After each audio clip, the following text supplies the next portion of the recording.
Our tax dollars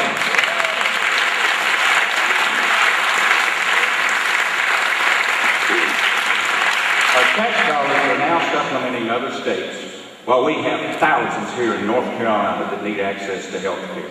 You hear the claim made, our Medicaid system is broken.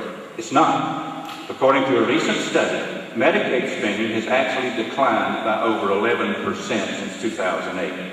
It also had one of the best control records in the nation, and it shows that Medicaid or Medicare would run more efficiently now than it would be by private or for-profit companies, as has been recommended by some.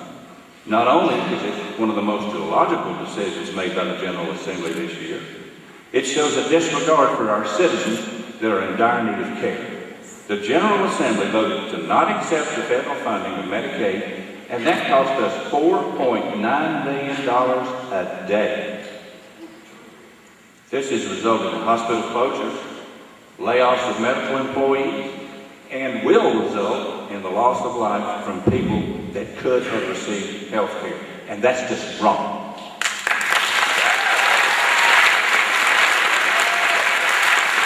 My question is, how could you make such a callous decision to save a few dollars at the cost of one single North Carolinian's life? Now, they will take federal funding for a bridge they want to build in Charlotte and a road they want to build in Rome.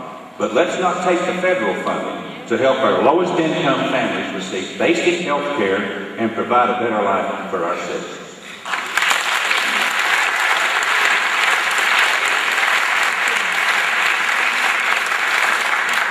Thank you. Representative Presnell, you have 1 minute. Look at it this way. If your house is falling down, you do not add an additional room.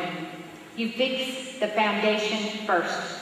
Medicaid is like, in North Carolina, is like that house. It needed the basic foundation fixed before we added any more people onto the rolls. In the Department of Health and Human Services, you could not even send an email to every department in the state. They were all on different systems. You couldn't get in touch with them, everybody at the same time. We're finally getting that house fixed. It took a while. And soon may add additional people to Medicaid, and that is per Department of Health and Human Services Secretary Aldana Voss. I know it's very important to our local physicians and community hospitals, but this also depends on the federal government. Will that money be there in the future, or are we just going to end up holding the bag at the end and have to come up with that money? More debt for future generations? I don't think so. I think we made the right choice.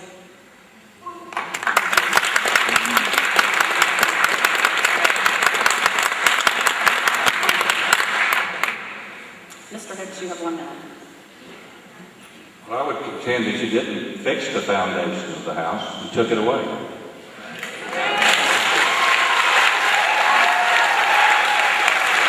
And while you're in the process of fixing it, people still got sick.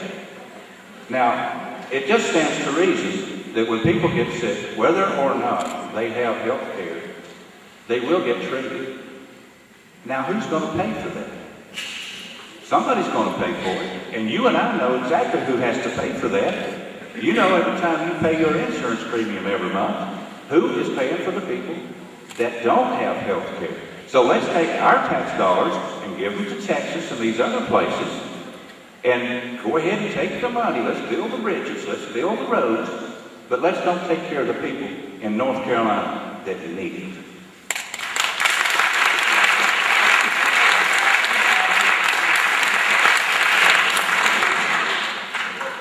Thank you. This is the 5th question, and it's for Representative Presnell. This comes from a community member in Marshall. As the tax-free weekend was recently cut out of North Carolina, would you have, or did you, vote for this while large corporations are still receiving large tax breaks? You have 2 minutes. Yes, I did vote for this. Some things were stopped, and the tax-free weekend was one of them. That was in House Bill 998. That every corporation and personal income tax rate for every business and person in North Carolina was lowered. These tax code changes moved North Carolina from 46th worst state when the Democrats were in control to conduct business to number 11 as ranked by the Tax Foundation.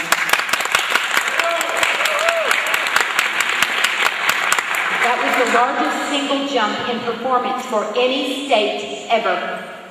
We eliminated and changed over 100 regulations to remove the regulatory burden on businesses.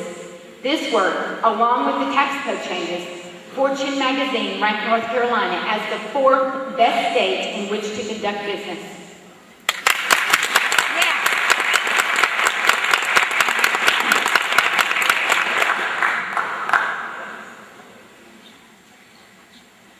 Thank you. Thank you. Mr. Hicks, 2 minutes. No, I would not have voted for it. One of the reasons is that this was originally aimed at families with school-age children to purchase items such as clothing, backpacks, computers, paper, pencils, otherwise school supplies. Several teachers would take advantage of this as well to purchase instructional supplies from their own pockets. Now, personally, as a teacher, a parent, and a grandparent, I benefited from this tax-free weekend by purchasing everything from school supplies to clothing, and even, in some cases, my kids' athletic shoes. It's just another priority, an example of priorities legislators in Raleigh have put ahead of our working people. We all know about the tax breaks on yachts and big corporations, and I've always said that you will never reap the benefits from giving tax breaks to corporations that you would by putting that money into education or into the pockets of the working class.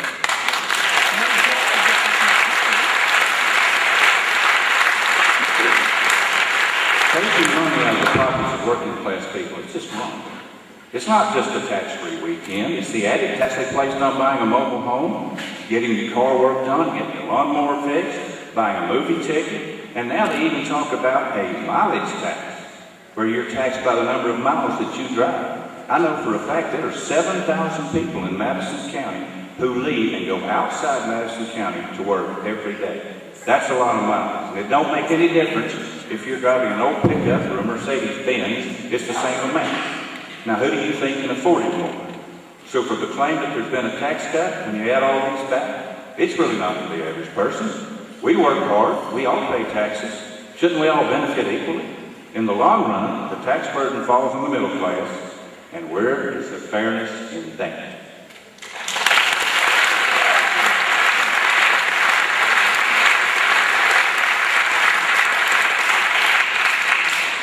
Representative Presnell, you have 1 minute. The money that was given to these corporations was in a budget that was passed 6 years ago by the Democrats. They're the ones that passed it. They not only passed it once, they passed it twice. And when we got the budget, we didn't take it out. You've got to remember, these corporations are the people that are bringing the jobs to North Carolina. They're the ones that we've got to depend on for these jobs. It is not they did not completely eliminate the tax that they have. They pay 3% of the sales tax. And that's how the Democrats wanted it several years ago, so we just left it at that.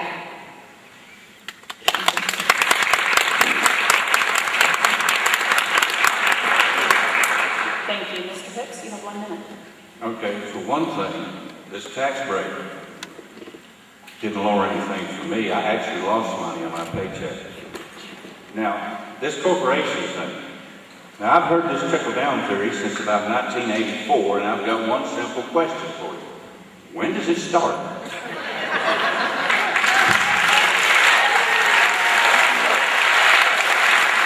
Now, we all know the definition of insanity, folks. Just doing the same thing over and over again, expecting the same results. Well, we've heard this now for 30 years.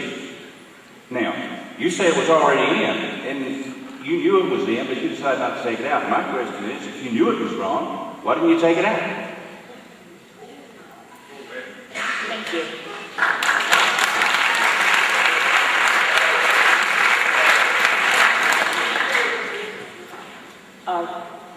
Mr. Hicks, this question is for you. Being from rural North Carolina, state your plan or ideas for economic growth in District 118. You have 2 minutes.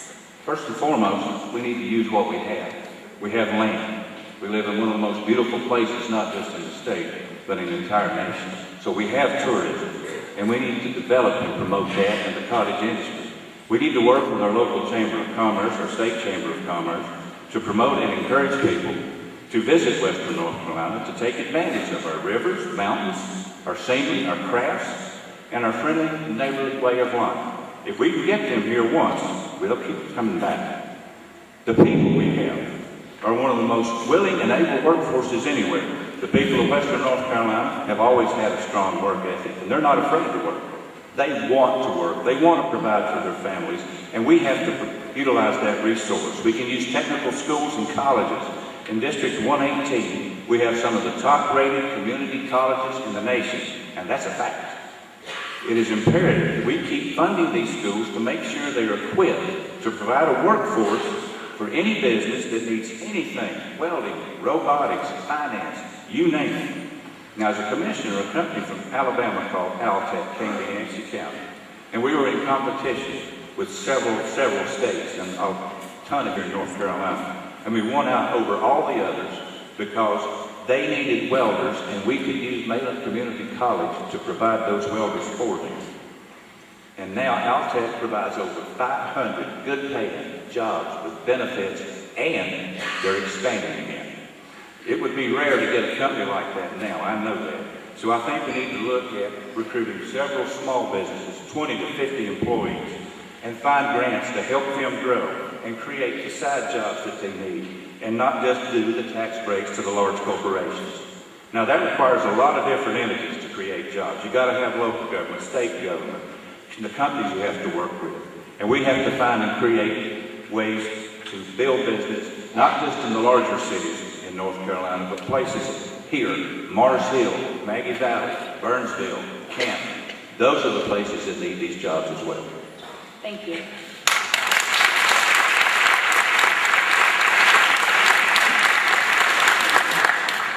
Representative Presnell, you have 2 minutes.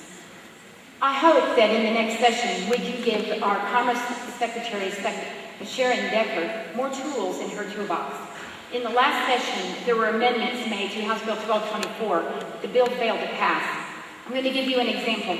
If you were a CEO in a company and you wanted to put your company in South Carolina, you would go to their Commerce Secretary and you would say, well, what have you got to offer me in the way of incentives? They may offer you 40 acres plus a nice large building, empty building, and 40 acres you can either add on or you can park your cars or whatever there. As long as you would bring 250 jobs to South Carolina. When you come to, so the guy comes and he says, well, let's see what will North Carolina give us. Well, currently not a lot, because we did not give the tools to our Secretary of Commerce so she can have the same kind of thing. These are incentives. A lot of people don't like incentives. But this is the way I look at it. Until the federal government says no, that states cannot give incentives, then we need to play in the game. South Carolina, Tennessee, Virginia, they all give incentives. So North Carolina has to too, or we're just outnumbered. I worked very hard on 1224 to get it to pass. It went from a 2-page bill overnight to a 14-page, then to 22, and ending in 33 pages. All these amendments came out of the Senate. They were way too heavy, and I just couldn't carry the load on that bill. So we passed Senate Bill 3, and that's which saved over 1,000 jobs at the Evergreen Paper Mill in Canton. I think one of the things that could have been done, and should have, it was not me that was amending my bill, these were other people, was clawbacks.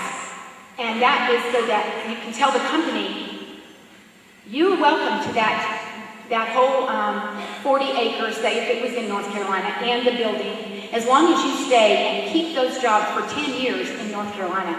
I think that's what we needed to add, and in order to do that, if we can get that fixed, then I think that we can get this bill in general, but the amendments were put on there for the Secretary of Commerce so that she will have the tools in her toolbox.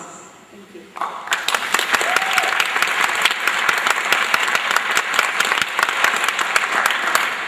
Mr. Hicks, you have 1 minute.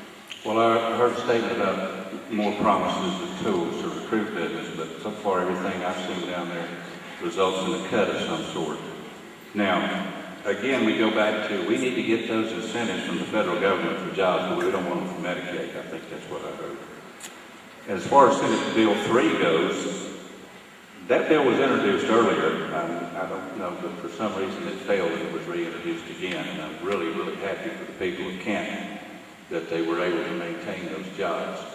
So I think we need to rely more on ourselves and less on government. I know the government has to help us, but I do think that if we get, and especially in the local governments, if we get jobs coming into, say, Madison County, local government's going to have the initiative, and then we go and try to get some incentive. Thank you.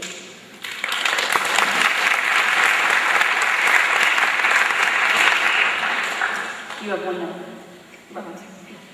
Another one of the things I just wanted to point out, we got the Golden Leaf. Dan Durlock emailed me the other day, and I think we got $139,000 for Madison High School. I was very happy with that. That's for their tool and die making area that they're actually teaching these kids so that when they get out of even high school, they can get a really good high paying job. Thank you. Thank you.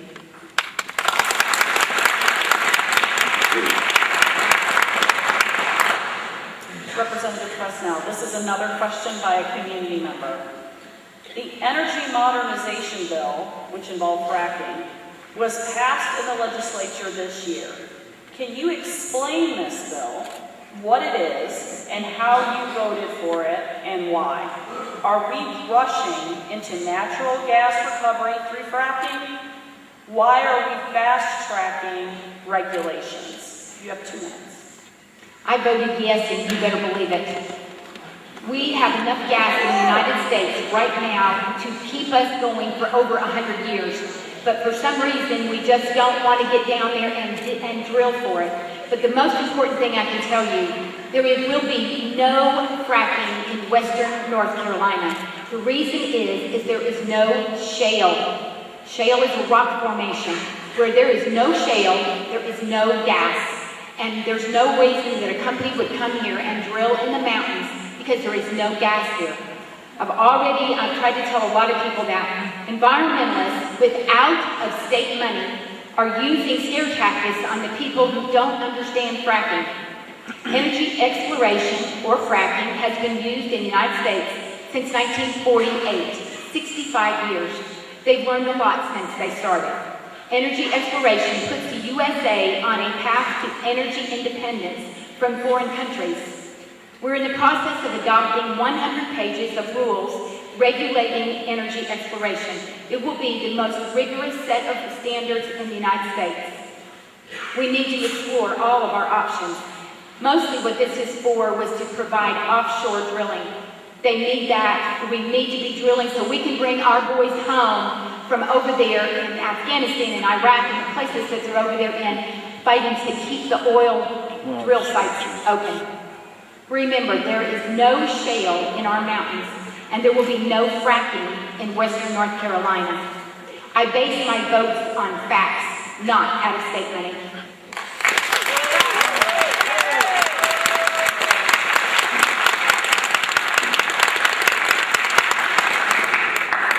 Thank you.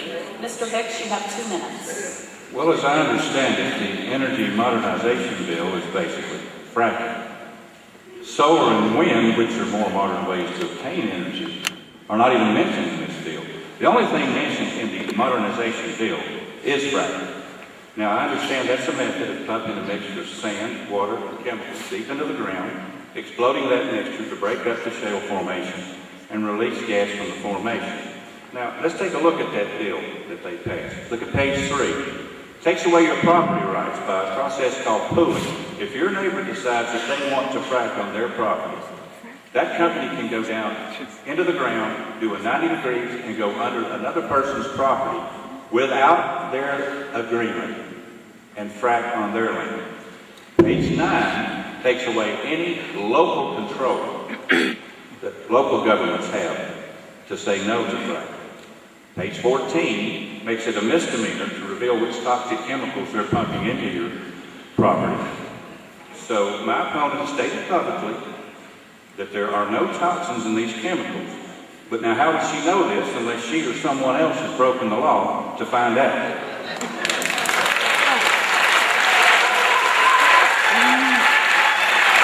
Now, I know we talk about the job creation, but I think there's only about 382 jobs across the state being slated.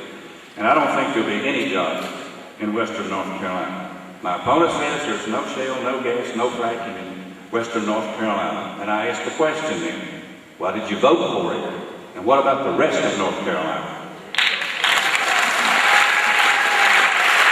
If it was fast track, and there's no restrictions on the promise with the strictest regulations in the nation, I would again question this coming from a General Assembly that's deregulated and watered down environmental regulations one after the other, some of these which were in place for years. I would not have voted for this bill. There are no benefits. There have been claims that would help us become independent from foreign oil. But if it's like other petroleum products taken out of U.S. soil, it's every bit sold overseas to countries that she mentioned that don't even like us. And then they buy the cheap oil over here. So I just ask a simple question. Where's the benefit? We all want what's best for North Carolina folks, and this is just not it. Thank you.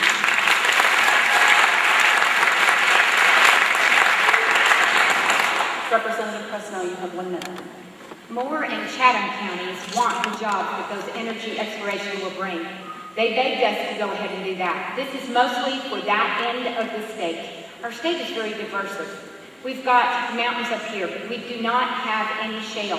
Where there's no shale, there will be no fracking because there's no gas there anyway.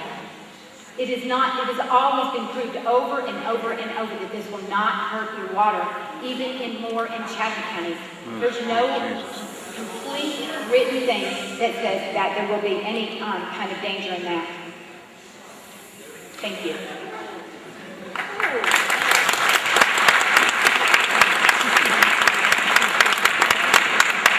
Mr. Hicks, you have 1 minute. Well, I can take less than a minute. If you think there's no shale in western North Carolina, then I would encourage you to go online and look up the Murphy Basin and see what it says. Thank you.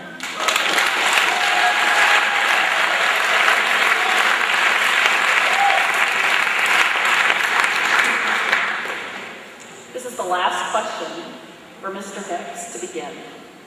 What do you believe is the #1 priority for North Carolina? You have 2 minutes. I thought about this pretty long and hard. I don't think you can prioritize one thing over another. As I've tried to point out in my previous statements, so many of these issues are tied together, it's impossible to separate them. For instance, education and job creation. You're really not going to get one without the other. And if you do not help the least of us in the long run, it's going to cost the taxpayers more. My priority for North Carolina will be that everyone gets a quality education, has a good paying job that takes care of their families, provides health care for those who need it, and protects our rivers and land and keep them in pristine conditions for our future generations. This shouldn't be just my priority. This should be everyone. It's just like trying to get public education to the national average. And I've said this before. Why would we settle for average?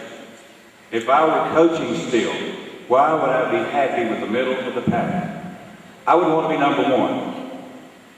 Now, why are we not striving to be #1 in the nation in education, in job creation, and taking care of our less fortunate citizens? Now, I know this sounds lofty and presumptuous, but if your #1 priority is making North Carolina #1, then you have to set lofty goals. As a legislative body, the General Assembly should never aim for less. And if they do, then they're shortchanging us and our future. Thank you.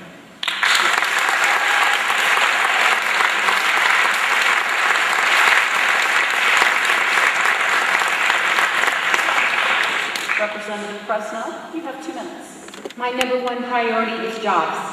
Jobs. I saved 1,000 jobs at Evergreen this year, and I will continue to work hard bringing jobs in for my district. The large industry in Buncombe County, they're not coming right now. They're going to have to wait until we can get the tools for our Secretary of Commerce to offer them the incentives that they need, that they want. There is a large industry coming into the edge of Buncombe County, and I know that there's a lot of people in Madison that would go there to work. My second was to keep the second priority was to keep the marriage amendment viable and to keep rogue judges from changing our North Carolina Constitution. I will continue to work on that. Marriage should be between one man and one woman, and Dean Hicks has not told us yet how he would vote on that.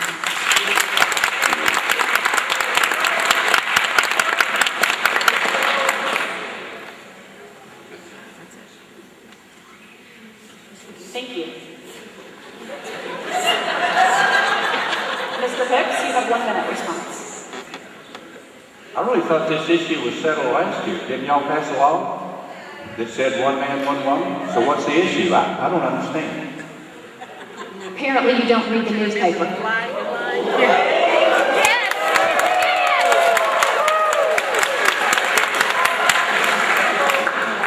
Has it been overturned? Has it been overturned? It's going to be. I understand it's going to be. Let me tell you what I believe. I believe that everybody has a right to live their life the way they feel they should live.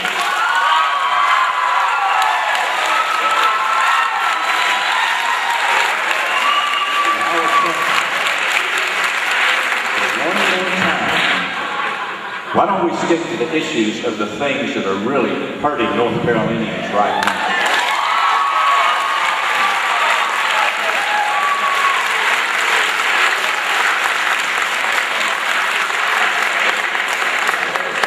If that makes me a bad person, here I am.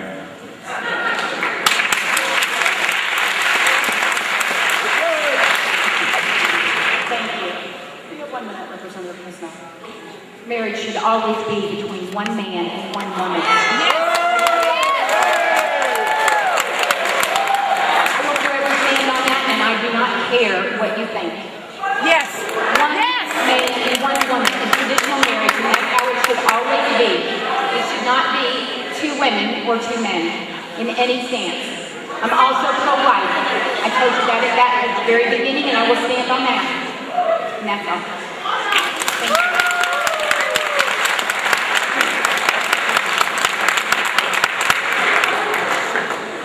We're going to have closing statements and candidate summaries of their positions. Those will be 3 minutes each. And we'll go ahead and start with Mr. Hicks. Well, I don't have a lot to say. I will say this, that I have tried this entire campaign to stick to the issues that I think are important, not just to me, but to all the people of North Carolina. I've tried to stay above the mudslinging, the name calling, and tried to stick to what was really my main focus, and that's getting North Carolina back on track. Folks, education, I don't care what you say, education is taking a beating right now.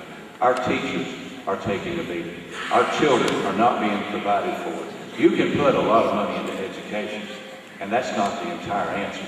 It's where that money you're putting into, where it goes. And so far, it's just not going where it needs to go. And there has to be a better way. You have to prioritize your money. I was a county commissioner. I know exactly what it takes to do a budget, to try to get through, and I know that you cannot create money. You have to take what they're giving you, what you're able to use, and then you have to prioritize that. And you are not, and I said it before, you are not going to get benefits when you give tax cuts to the wealthy and corporations like you will get benefits from when you put it into things like education. There is no way.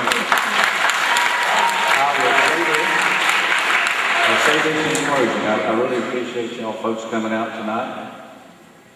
I have tried to study each and every issue from both sides so that I could be as knowledgeable as I possibly could be. I have never made a statement, to my knowledge, that was false.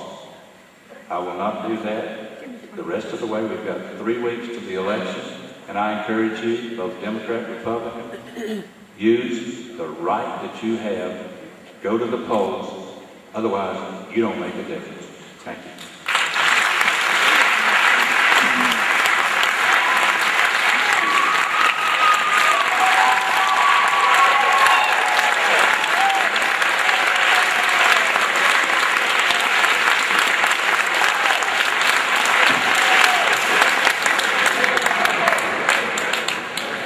Representative Presnell, you have 3 minutes.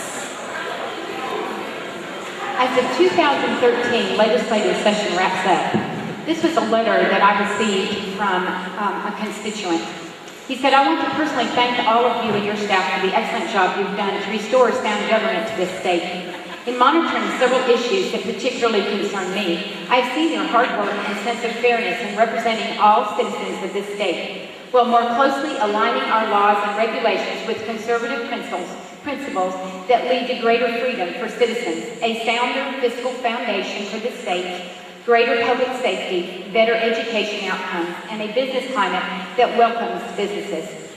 I particularly appreciate the actions you took in not spending state resources on expanding Medicaid or setting up a state-run Obamacare exchange, ensuring integrity of our election processes by requiring state-issued voter identification and college students voting in their home of record district, passing a responsible state budget and tax reform, and the common sense refinement of our firearms laws embodied in House Bill 937.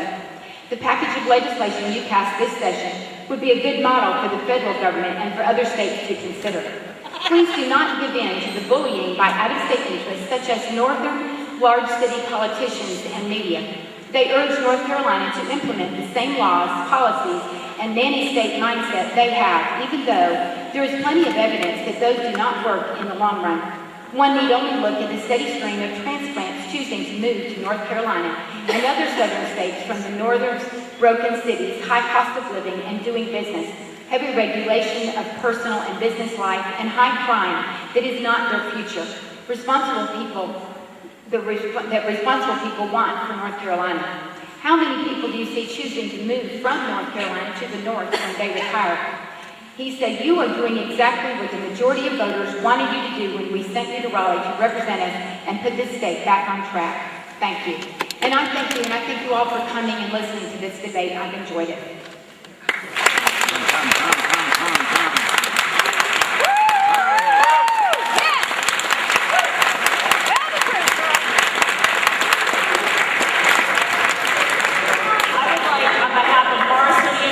To thank both candidates, Representative Presnell and Mr.